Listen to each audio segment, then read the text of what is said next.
have the new Captain Cook. So check this out. Really nice bezel action, ceramic bezel.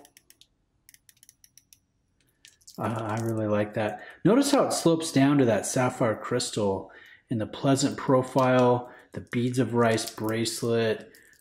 Check out this sign clasp, that's really nice.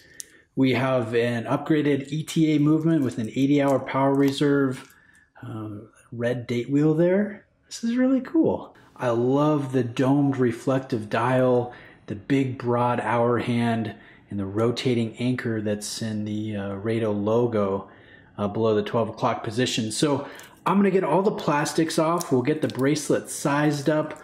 I'll get the timekeeping set, and I'll give you guys some more first impressions here. Okay guys, I've got it all de-stickered. The time is set. I've had a little bit of time to gauge and gather my first impressions, because I always think that's pretty important when you're getting a new watch, right? I mean, it's a fun experience. So let's pull it up in front of the camera, and let me tell you what I noticed right off the bat, good and bad. I love the visual, just dynamic nature of the case. It's got a nice thin profile, sloping lugs, coin edge bezel, slope down ceramic bezel, box sapphire crystal, domed dial, broad hour hand, vintage red text for the date wheel, and then your rotating anchor for your Rado logo below the 12 o'clock position. It all looks superb. I like the fact that Rado is using white tone luminescence when you're looking at this in natural light, and I will drop a lume shot in here so you guys can see how it looks in low light situations.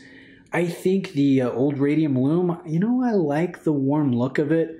I don't think it's a big deal when a watch brand uses it, but I think in this instance, it's nice that they did not do it with this retro-inspired design from the 1960s. Now, what about negative aspects? I was very much looking forward to this beads of rice style bracelet. I think it looks beautiful. I think it looks beautiful on this watch head. But I gotta say, it's a little bit disappointing.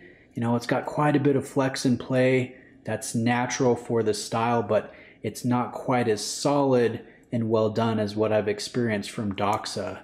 Now, the clasp is interesting. You have a push button release, and the finish might look funny because we have linear lines here, the ridges. You can feel it as you rub your finger across the length of the clasp. And I think that's an interesting detail. I enjoy it, but you'll notice there are no micro adjustment holes on the sidewall here, and it's a very thin application. So it's still milled, it's a twin trigger release, but it's just odd that Rado did not put any micro adjustment holes. I think it would be perfect if they, you know, would have added 4 or 5 there. That would have helped you get a nice fit on wrist. So the clasp initially, in the bracelet initially, a little bit disappointing. The watch head though, the details, the design, the execution, very impressed with that so far. So I'm gonna spend some time with this on wrist and report back in my full review.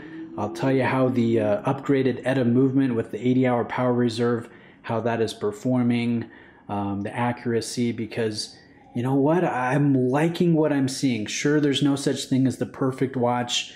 I've yet to find the perfect $2,000 diver, but this one could be very compelling. Now, I've got the Bico, the Diver 65 from Oris, and let me hold them up next to each other. There is a 2mm difference in diameter. You guys can see visually they're not all that different. I will say I do like the bracelet more, the clasp more on the Oris initially. The bezel action much better on the Captain Cook. In the dial details of the 65, you know, the dome dial, the handset, it's one of the reasons why I love this. So I'm very excited about the Rado because it has similar elements when it comes to the detail work of the dial, the cleanliness of the design, and hey, they're both based off of watches.